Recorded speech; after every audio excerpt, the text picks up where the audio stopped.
오늘은 복음, 바울이 보내온 믿음의 격려, 바울이 보내온 믿음의 격려라는 제목으로 하나님의 말씀 증거하겠습니다. 이제 8월까지 해서요, 드디어 에스겔서 묵상이 끝이 났습니다. 여러분, 묵상하면서 어떠셨어요? 쉽지 않았죠? 예언서 묵상하는 것이 어렵습니다. 저에게도 에스겔서 묵상이 쉽지 않았지만 하나님께서 주셨던 은혜가 이번에 참 많았던 것 같습니다. 진지하게 제가 말씀을 묵상하고 또 말씀을 준비해 보면서 이스라엘의 반역의 역사가 바로 나의 불순종과 나의 우상 숭배의 모습이라는 것을 제가 깨닫게 됐습니다. 그 하나님의 진노 안에 담긴 하나님의 감정과 마음, 그리고 또 다시 약속해 주시는 그 사랑이 더 소중하고 선명한 은혜로 다가왔습니다.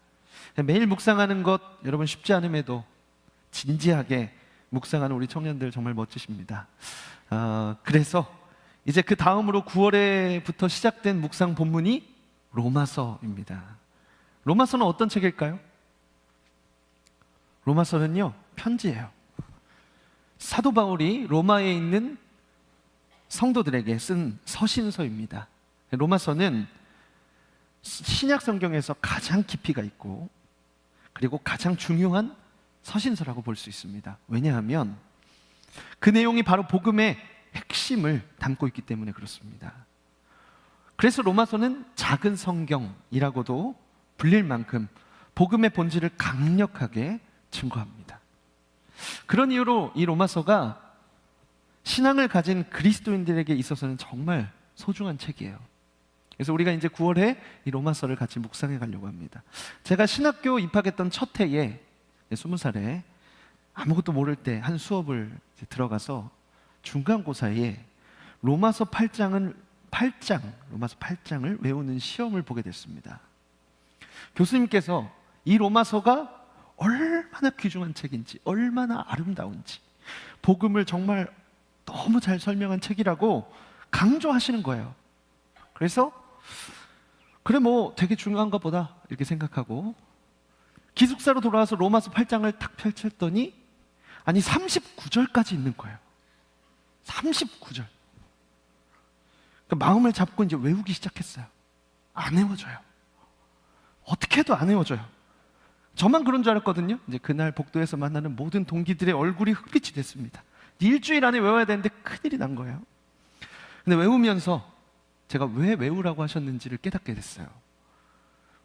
구원받은 나는 어떤 존재인지, 내 안에 죄의 문제가 어떻게 해결됐는지, 나를 향하신 하나님의 그 사랑의 깊이와 넓이와 높이가 어떠한지, 그것이 막 깨달아지는데요. 그전에는 제가 신학교 왔으니까 마음이 얼마나 뜨거웠겠어요. 근데 그전에는 마음만 뜨거웠는데, 그런 마음만 뜨거웠던 제 안에 이 말씀이 막 역사하기 시작하는 거예요. 말씀을 읽다가 마음이 뜨거워진 경험 해보신 적 있으세요? 말씀만 읽었는데 마음이 막 뜨거워지는 거예요. 그것은요, 기도를 하다가 또 찬양을 하다가 뜨거워지는 것과는 조금 다릅니다. 잔잔하지만 굉장히 격정적이고 조용하지만 선명한 내적 변화가 있어요. 그러니까 말씀이 이해가 되면서 믿음의 밀도가 단단해지는 느낌을 받았습니다. 석사남이 강건해진달까요? 이제 그렇게 일주일 동안 막 씨름했어요. 막 씨름을 해서 제 안에 이 말씀으로 인한 뜨거움이 생겨났어요. 근데 그것과는 별개로 외우는 것은 어려웠습니다. 그런데 20년이 지난 지금까지 이 로마서 말씀이 제 안에서 얼마나 강력하게 역사하시는지 몰라요.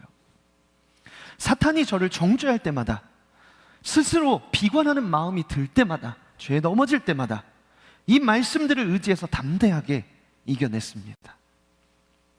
여러분, 이제 9월부터 로마서 시작했으니까 여러분도 이 좋은 로마서 8장을 한 번씩 외워봐야 하지 않을까요?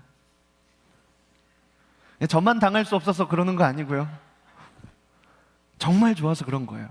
이벤트를 하나 해보겠습니다. 9월 중에 로마서 8장을 외워서 암송하는 셀이 있으면 제가 그 셀에게 치킨을 쏘겠습니다.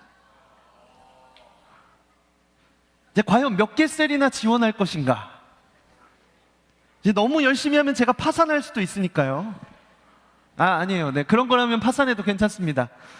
암송하셔서 셀 모임에 저를 초대해 주세요. 그럼 제가 불꽃 같은 눈으로 로마서 8장을 듣고 그날 바로 쏘겠습니다. 9월 한 달 동안이에요.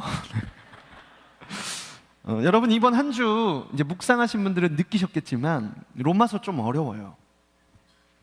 잘 이해하기 위해서는 설명이 좀 필요합니다. 사역자 한 분이 이제 주중에 저희가 모여서 아침에 묵상을 나누는데 묵상 나눌 때 그러시더라고요. 에스겔이 가서 기뻐했는데 로마서가 왔다. 그래서 그만큼 이 로마서는 좀 어렵습니다. 그러나 아름답고 귀합니다. 그래서 복음의 담대한 선언은요, 읽을 때마다 가슴을 떨리게 해요. 그러니까 여러분 꼭 매일 묵상하시기 바랍니다. 말씀 읽는데 그 말씀이, 내가 말씀을 읽는데 말씀이 나를 읽는 것 같은 그런 경험을 하시게 될 거예요. 암송도 여러분 진짜 꼭 도전해 보세요. 말씀이 속에서 역사하시는 것을 여러분 경험하시게 될 겁니다. 로마서를 잘 이해하기 위해서는요, 1세기의 상황으로 좀 돌아가서 바울이 어떤 상황에서 그리고 왜 이 서신서를 기록했는지를 좀 살펴봐야 합니다. 당시 세상의 중심이었던 로마에도 교회가 세워졌습니다. 그런데 로마 교회가 언제 어떻게 시작됐는지를 몰라요. 사도 바울과 그리고 동역자들의 여러 차례의 전도 여행을 통해서 소아시아와 유럽 지역에는 교회들이 세워졌습니다. 근데 그것과 다르게 로마 교회는 어떻게 세워졌는지 모릅니다. 바울하고도 관계가 없어요. 그래서 로마 교회는 어떤 특정 사도나 전도자들에 의해서 세워졌다기보다는요, 이제 오순절에 이 로마로부터 예루살렘에 와서 머물던 경건한 유대인들이 베드로 사도의 설교를 듣고 회심한 후에 로마로 돌아가서 세웠다고 보고 있습니다. 그래서 디아스포라 된 유대인들 중에 회심해서 그리스도인이 된 자들이 다시 로마로 돌아가 세워진 교회가 바로 로마 교회입니다. 그렇다면 사도 바울은 왜 로마 교회에 편지를 썼을까요? 당시 로마 교회에는요, 갈등이 있었던 것으로 보여요.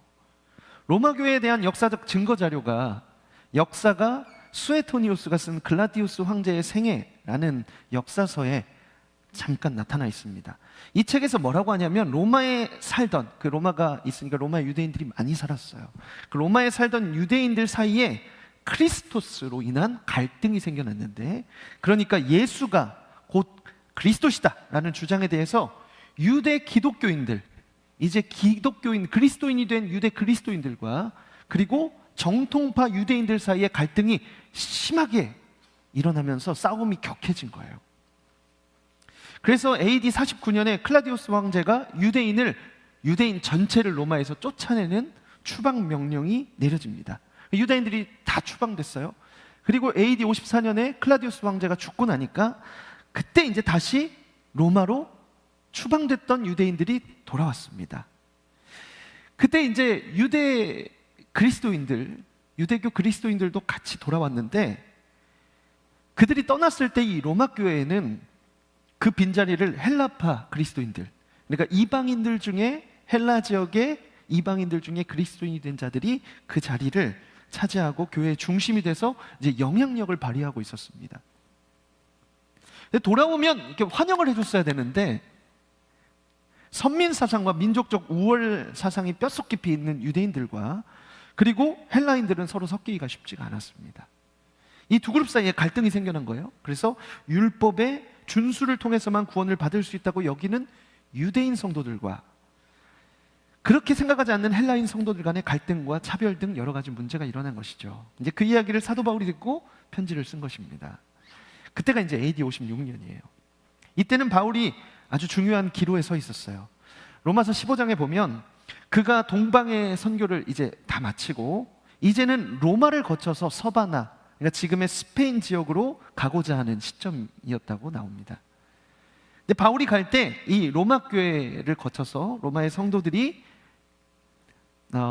바울을 이제 바울의 방문을 준비하고 그 사역에 동참하게 하기 위해서 편지를 썼습니다. 그런데 그 교회가 하나가 되어야 되잖아요. 갈등이 있으니까. 그래서 그 편지의 내용 안에 그들이 서로 다투는 문제를 유대인 성도도 이해할 수 있고 헬라인 성도도 이해할 수 있는 복음을 율법과 은혜로 풀어서 설명한 것입니다. 네, 이런 의미예요. 예수 그리스도의 대속의 은혜를 통해 인간이 결코 해결할 수 없던 그 죄의 문제를 해결받고 의롭다 하심을 받아서 이제 죄로 인하여 단절됐던 그 인간이 하나님과 화목하게 됐던 것처럼 이제 유대인 인과 그 이방인의 이 차별이 민족을 넘어서 차별 없이 주어지는 이 복음으로 인해서 그들이 화목해 될 것이라고 말하고 있는 것입니다. 더 나아가서 그들의 믿음을 굳건히 하려고 이제 목회적인 차원에서 편지를 쓴 것이죠. 그런 이해를 가지고 이제 본문을 한번 같이 보겠습니다. 로마서 1장 1절에서 7절에는 바울이 사도인 자신을 소개하는 대목이 나오고요. 그래서 오늘 본문 8절인데요. 8절 말씀 같이 한번 읽어보겠습니다. 먼저 내가 예수 그리스도로 말미암아 너희 모든 사람에 관하여 내 하나님께 감사함은 너희 믿음이 온 세상에 전파됨이로다. 갈등과는 별개로 그들에게는 믿음이 있었어요. 바울은 동역자들을 통해서 로마에 그리스도를 믿는 교회가 세워지고 그리고 그들의 믿음의 성장을 이루고 있음을 들었을 거예요. 그래서 자신을 포함한 어떤 사도의 방문도 없었고 어떤 지도자도 없는 로마 교회가 모여서 믿음이 성장해가고 있다는 것은요, 복음 전파를 위해서 지금 곳곳을 돌아다니고 있던 바울에게는 하나님께 감사해야 하는 일인 것이죠. 그래서 하나님 앞에 감사한다. 너희의 믿음에 대해서 세상이 듣고 내가 들었다. 이렇게 얘기합니다. 이어서 이렇게 말씀합니다. 본문 9절에서 10절 말씀. 내가 그의 아들의 복음 안에서 내 심령으로 섬기는 하나님이 나의 증인이 되시거니와 항상 내 기도에 쉬지 않고 너희를 말하며 어떻게 하든지 이제 하나님의 뜻 안에서 너희에게로 나아갈 좋은 길을 얻기를 구하노라. 내가 너희에게 특별한 관심을 가지고 있다는 거예요. 그래서 기도도 하고 있고 방문도 하려고 노력하고 있다. 이렇게 말하는 것이죠. 그래서 이제 방문하고자 하는 목적을 본문 11절과 12절에 적었습니다. 내가 너희 보기를 간절히 원하는 것은 어떤 신령한 은사를 너희에게 나누어 주어 너희를 견고하게 하려 함이니 이제 곧 내가 너희 가운데서 너희와 나의 믿음으로 말미암아 피차 안위함을 얻게 하려 함이라. 로마에 가면 신령한 은사를 전달해서 로마 교회를 튼튼하게 해주고 싶고 그리고 서로의 믿음을 확인해서 그것으로 서로 격려를 받자는 거예요. 근데 여기서 바울이 말한 영적 은사는 무엇일까요? 영적 은사. 은사는 헬라어로 카리스마입니다. 이것을 선물이라고도 볼 수 있어요. 그래서 성령의 선물, 신령한 선물 등으로 번역해 볼 수 있는데 이제 이후의 문맥을 살펴보면 이것은요 바로 복음과 믿음이라는 것을 알 수 있습니다. 그러니까 신령한 선물, 복음과 믿음을 주어서 너희를 강건하게 하겠다 이렇게 얘기하는 것입니다. 그래서 우리 본문 13절과 15절까지의 말씀 같이 한번 읽어보겠습니다. 형제들아 내가 여러 번 너희에게 가고자 한 것을 너희가 모르기를 원하지 아니하노니 이는 너희 중에서도 다른 이방인 중에서와 같이 열매를 맺게 하려 함이로되 지금까지 길이 막혔도다. 헬라인이나 야만인이나 지혜 있는 자나 어리석은 자에게 다 내가 빚진 자라. 그러므로 나는 할 수 있는 대로 로마에 있는 너희에게도 복음 전하기를 원하노라. 사실 바울은 여러 번 로마를 방문하려고 했지만 어떤 이유 때문에 가지 못했습니다. 그럼에도 포기하지 않고 편지를 써서 급하게 보내는 이유는 단 한 가지입니다. 바로 복음을 전하기 위해서입니다. 사도 바울이 이런 표현을 썼어요. 헬라인이나 야만인이나 또 지혜 있는 자나 어리석은 자에게 다 내가 빚진 자다. 그래서 로마에 있는 여러분에게도 복음을 전하기를 원한다. 무슨 말인지 알 듯 말 듯하죠. 그러니까 의미가 탁 들어오지 않죠. 아마 이게 도치적인 표현이라고 생각해요. 좀 강조하려고. 내가 다양한 자들에게 빛을 줬고 그래서 너희에게 복음을 전할 것이다. 이렇게 얘기한 거잖아요. 근데 이 의미의 참뜻은요, 사도 바울 자신이 원래는 그리스도인을 잡아다가 감옥에 넣거나 죽이는 일을 했던 사람이거든요. 근데 그런 자를 하나님께서 구원하시고 그리스도의 사도로 부르신 그 은혜에 감격해서 내가 복음의 빚진 자다 이런 표현을 많이 썼어요. 그래서 복음으로 용서받고 구원받은 복음의 빚진 자여서 이제 그 빚진 복음을 모든 사람에게 전할 사명을 가지고 있다. 그래서 로마 교회에 가려고 했던 것도, 편지를 쓴 것도 다른 이유가 아니고 내 사명 그대로 복음을 전하기 위해서라는 것이죠. 이제 로마 교회 성도들의 입장에서 보면 이 편지가 굉장히 뜬금없는 편지일 수 있어요. 지금 갈등이 있는 상황이잖아요. 잘 알지도 못하는 바울이라는 자기를 사도라고 소개한 어떤 그리스도인이, 유대인이 편지를 써서 교회를 방문할 수도 있대요.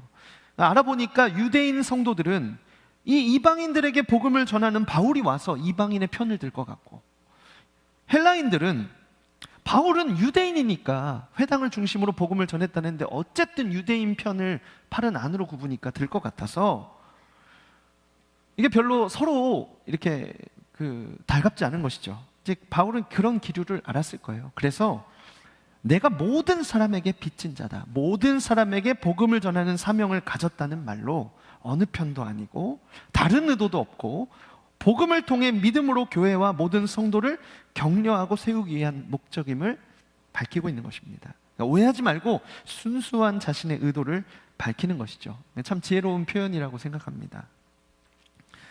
그리고 이제 그토록 이제 우리가 여러분 아까 읽으실 때도 이 말씀 아는데, 이렇게 여러분이 아는 말씀 좀 크게 읽잖아요.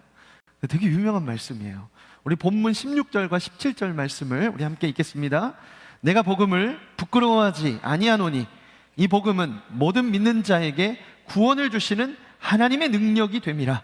먼저는 유대인에게요 그리고 헬라인에게로다. 복음에는 하나님의 의가 나타나서 믿음으로 믿음에 이르게 하나니 기록된 바 오직 의는 믿음으로 말미암아 살리라 함과 같으니라. 아멘. 여러분, 이 구절은요 기독교 신앙의 대헌장 같은 고백이에요. 로마 교회에 전달하려고 하는 그 복음은요 모든 믿는 자에게 구원을 주시는 하나님의 능력이라고 고백합니다. 그러니까 유대인에게도 그리고 이방인에게도 차별 없이 주 예수 그리스도를 믿으면 구원을 받는다는 뜻입니다. 먼저는 유대인에게 나타났고 그리고 그 다음에 헬라인, 이방인에게 향했다고 하는 것은요 이게 순서의 의미도 있지만 복음의 확장성을 말하고 있는 거예요. 그래서 예루살렘과 유대와 사마리아와 그리고 땅끝까지 이르러서 이 복음이 확장하고 있는 확장성을 표현하고 있습니다. 이 복음은요 유대인의 소유가 아니고요 또 이방인만의 소유도 아닙니다. 복음은 모든 믿는 자에게 구원을 주시는 하나님의 능력입니다.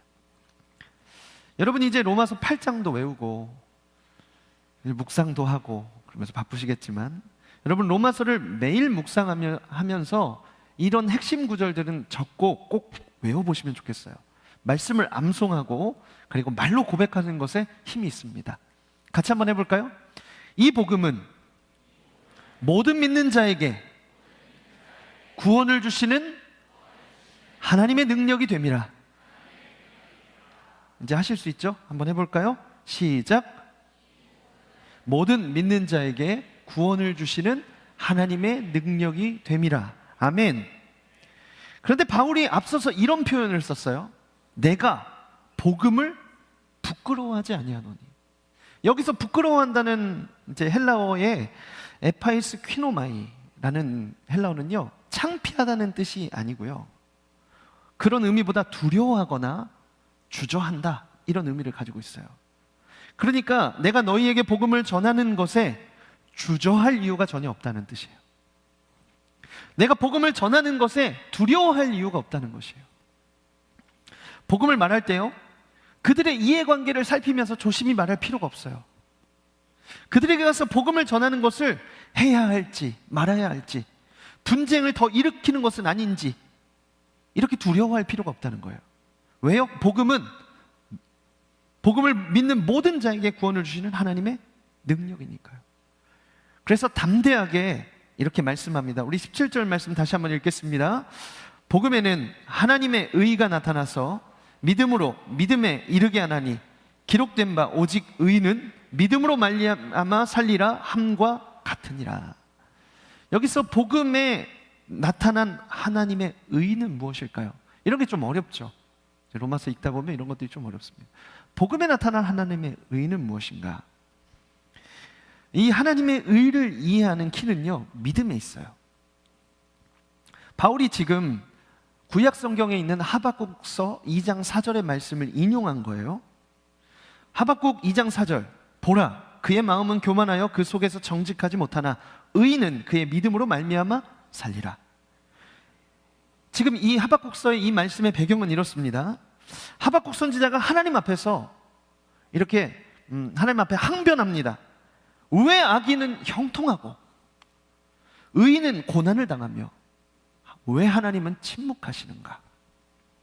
이런 질문을 던져요. 그에 대하여 하나님께서 하박국서는 짧거든요. 그 하박국서 전체에 걸쳐서 하나님 이렇게 말씀하십니다. 하나님께서는 이스라엘도 그리고 갈대아인 곧 바벨론 사람들도 곧 이방 민족 모두 하나님의 공의로우심 앞에서 똑같이 심판을 받을 것이다. 하나님의 공의 앞에서는 민족으로 구원을 받는 것이 아니고 악이 관영하고 득세하는 상황 속에서도 여전히 하나님을 경외하는 그 믿음으로 의롭다 하심을 받아 구원을 얻는다는 말씀이에요. 그러니까 유대인이어서 우리는 하나님 백성이어서 우리를 구원해 주시고 저들은 이방 민족이니까 망하게 하십시오. 근데 하나님 요나서에서도 그렇게 하지 않으시잖아요. 요나서에서도 니느웨 성을 구원하시잖아요. 바벨론을 들어서 사용하시고, 그러니까 하나님께서는 하나님의 방식으로 사용하시는데 유대인들은 자신들만 구원해 주셔야 된다고 생각하는 거죠. 민족이 구원을 얻는 게 아니고 하나님을 믿는 믿음으로 의롭다 하심을 얻는다고 말씀한 거예요. 근데 여러분, 여기에 복음의 정수가 담겨 있어요. 그러니까 여러분 얼마나 오래 믿었는가? 대대로 신앙의 집안인가? 여러분, 그것으로는 구원을 받지 못해요. 바울은요, 유대인인지 이방인인지가 중요한 것이 아니고 예수 그리스도께서 죄를 대속하심과 구원자 되심과 그것을 믿는 믿음 안에서 죄인된 자가 의롭다 하심을 말씀하고 있습니다. 그 기준이요, 언제나 동일해요. 그것이 바로 하나님의 의, 곧 복음에 나타난 하나님의 공의로우십니다. 제가 방금 말씀드렸던 것처럼 이게 복음의 정수예요. 얼마나 오래 믿었는지, 얼마나 대대로 우리 가문이 신앙을 가져왔는지, 여러분 그것으로는요 구원을 보장받지 못합니다. 복음을 가까이 접하고 들을 수는 있어도 그것이 복음의 보증수표는 아니에요. 어떤 배경인가는 구원의 필수적인 조건이 아니라는 거예요. 2주 전에 제가 한 형제와 대화를 나눴습니다. 이 형제가 교회 나온 지 얼마 안 됐어요. 우리 청년부에. 그래서 친구를 따라서 교회 나왔는데 만나는 사람마다 교회도 오래 다니고 신앙도 있고 봉사도 하고, 그러니까 이제 거기에 비해서 자기는 설교도 잘 못 알아듣겠고 용어들도 너무 어렵고 그래서 위축이 되는 거예요. 그럴 수 있잖아요. 그래서 셀 모임에 들어가고 싶지가 않은 거예요. 자기의 수준이 다른 사람과 안 맞다고 생각이 되어서. 사회에서 일하고 친구들하고 같이 있으면요 당당하고 자신이 있는데 교회는 모르는 게 너무 많으니까 자신이 없어지는 거죠. 남자는 또 자존심이 있잖아요. 또 그런 어떤 눈길과 이제 그런 것들을 원치 않게 되는 거예요. 위축이 되는 거죠. 그래서 제가 이렇게 얘기해 줬어요. 전혀 주눅들지 않아도 된다. 교회 오래 다녀서 신앙적인 용어에 익숙하고 교회 문화에 익숙한 것과 믿음으로 사는 것은 다르다. 부모의 신앙으로, 신앙의 연차로 구원받는 거 아니고 결국에 하나님 앞에서 단독자로 서서 믿음을 고백함으로 구원받는 것이다. 용어를 몰라서 교회 문화가 익숙하지 않아서 신앙이 없다고 생각하는 것과는 아무런 관계가 없다. 신앙이 없다는 것은 예수님을 삶에서 믿지 않는 것이고, 신앙이 있다는 것은 삶에서도 예수님을 구주로 모시는 것이다. 여러분, 유대인이든 헬라인이든 출신은 아무런 상관이 없어요. 신앙의 집안이었든 가족 중에 먼저 예수를 믿었든 그것이 구원을 보장할 수는 없습니다. 여러분, 오히려 3대, 4대의 신앙보다 혼자 먼저 믿은 1대의 신앙이 더 뜨겁다는 거 아세요? 여기도 혼자, 가족 중에 혼자 예수님 믿은 분 계시죠? 쉽지 않잖아요. 여러분, 그 1대의 신앙이 훨씬 치열하고 그래서 더 정금 같고 뜨거울 수 있습니다. 저희 아버지가 1대의 신앙을 가진 분이세요. 저희 아버지도 이제 목사님이신데 이제 고등학교 때까지 집안에서 아무도 신앙을 가진 분이 없었습니다. 고등학교 1학년 어느 토요일에 마루에 앉아 있는데 정말 뜬금없이 교회에 가라 이런 마음이 강하게 드셨대요. 그런 생각 한 번도 해본 적도 없고 교회를 가겠다는 생각도 해본 적이 없었는데 이게 너무 의아한 거죠. 그런데 그 마음이 너무 강해서, 너무 분명해서 집을 나서서 근처 교회로 가셨어요. 들어가야 하나 말아야 하나, 이게 지금 무슨 상황인가, 문을 열어야 하나 말아야 하나 하다가 그래 뭐 여기 왔으니까 들어가 보자 하고 문을 탁 열고 들어갔는데 10여 명 남짓 학생들과 목사님이 엄청나게 환영을 해주더래요. 잘 왔다 막 이러면서 마치 기다리는 사람처럼. 그래서 얼떨결에 이제 가서 앉아서 예배를 드리고, 이제 그 다음 주에도 또 갔어요. 이제 그 다음 주에 갔더니 덜컥 학생 회장을 시키더래요. 알고 보니까 이 목사님과 이 청년이 아니고 이제 고등학교, 중학교 학생들이 하나님 우리 교회에 학생회장이 될 만한 사람을 보내주세요, 이렇게 기도하고 있는데 문을 열고 들어온 거예요. 기가 막히죠. 근데 이제 아버지가 열정이 있는 분이세요. 지금도 이제 연세가 70 가까이 되셨지만 저보다 더 뜨거운 열정을 가지고 계십니다. 열정이 있는 분이에요. 운동도 잘하고 리더십도 있고. 그래서 고등학교 3학년 때까지 이제 학생회장을 계속하니까 교회가 막 부흥하기 시작해서 학생회가 150명까지 부흥한 거예요. 그러니까 이제 목사님이 부르셔서 너 신학교 가라, 너와 같은 사람이 목회자가 돼야 된다, 이렇게 말씀하신 거죠. 목사님 말씀하시니까 네, 순종해서 신학교 가기로 하셨어요. 가족이 다 반대하는 거예요. 가족이 다 반대하고, 그리고 이제 저희 아버지의 아버님, 저희 할아버지죠. 할아버지가 아주 강하게 반대하셨대요. 절대 안 된다. 그런데 그래도 하나님 부르심이라고 믿고 신학교에 가신 거예요. 그런데 신학교 입학식에서 교수님이 입학식을 이제 진행하기 전에 세례 안 받은 사람 손 들어보세요, 이렇게 하신 거예요. 손을 들으셨는데 아버지만 드셨대요.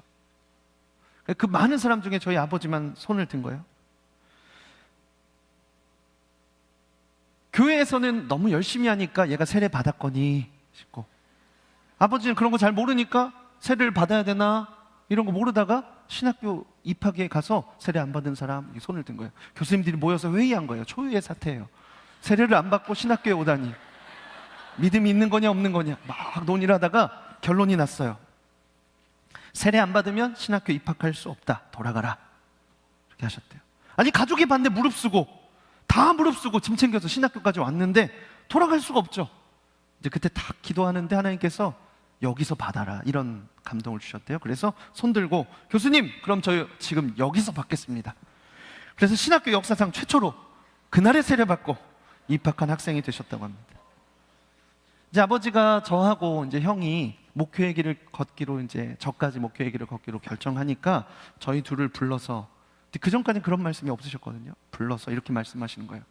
아들들아, 보라마 성광아, 내가 사실은 너희들 목회자가 되기로 하나님 앞에 서원했다.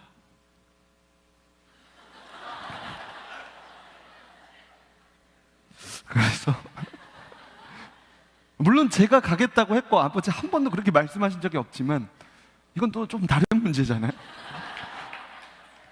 근데 이렇게 말씀하셨어요. 보라마 성광아, 아빠는 평생에 하나님의 말씀을 이만큼도 의심한 적이 없다. 나는 제사하는 불신자 가정에서 그것도 하나님의 전적인 은혜로 구원받은 것이 너무 감사하다. 나는 하나님 말씀 읽는 것이 너무 좋고 나를 구원하기 위해 죽으셨다는 그 말씀이 너무 은혜가 된다. 너희가 이제 목회의 길을 걷는 것이 아빠에게는 너무 큰 영광이고 하나님의 은혜다.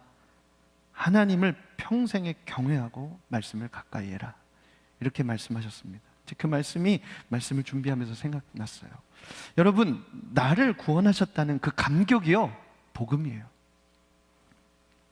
죄인된 나를, 자격 없는 나를 위해 그리스도께서 죽으셨는데 그것을 믿는 자는 어떤 사람이든 구원을 받는다는 이 유일한 기준이요, 여러분 얼마나 큰 은혜인지 아십니까? 세상은요, 출신이 중요해요. 배경이 중요하고 소유가 중요하고 뭐라도 있어야 대접받습니다. 그러나 하나님의 의는 예수 그리스도를 믿는 믿음이에요. 다른 것이 필요하지 않아요. 다만 죄인된 나를, 자격 없는 나를 구원하셨다는 그 감격으로 사는 것입니다. 그런데 그 감격을 잃어버리면 어떤 일이 일어날까요? 다른 사람과 나의 처지를 비교하기 시작해요. 어떤 문제 앞에 싸우기 시작해요. 네가 크냐 내가 크냐, 네가 옳으냐 내가 옳으냐, 논쟁합니다. 구원의 감격을 잃어버린 자리에는요, 분쟁과 다툼이 일어납니다. 오늘 사도 바울이 그 구원의 감격을 잃어버리고 서로 유대인과 헬라인이라는 출신으로 나뉘어서 교회 안에서 싸우고 갈등하는 성도들에게 어떻게 해요? 편지를 어떻게 썼습니까? 너희 정신 차려라. 지금이 어떤 때인데 서로 싸우냐? 서로 손가락질 하는 거 소문 다 났다. 부끄럽지도 않냐? 이렇게 얘기했어요? 아닙니다. 이렇게 말하지 않아요. 오히려 어떻게 말하냐면 오히려 격려합니다. 내가 어서 가고 싶고 간다면 영적인 선물을 너희에게 주어서 너희로 어떻게 하든지 하나가 되게 견고하게 하고 싶다고 격려해요. 그 영적인 선물이요, 여러분 바로 복음이고 구원을 얻게 하는 믿음입니다. 바울은 로마서 3장 23절과 24절에서 이렇게 말씀합니다. 같이 읽겠습니다. 모든 사람이 죄를 범하였음에 하나님의 영광에 이르지 못하더니 그리스도 예수 안에 있는 속량으로 말미암아 하나님의 은혜로 값없이 의롭다 하심을 받은 자 되었느니라. 아멘. 유대인이고 헬라인이고 모두 다 죄인이라는 거예요. 더 낫고 더 말고가 없어요. 그냥 죄인입니다. 그러나 그런 죄인이 예수 안에 있는 속량으로 인하여서 하나님의 은혜로 값없이 의롭다 하심을 얻었다는 것입니다. 그것을 선물로 주셨대요.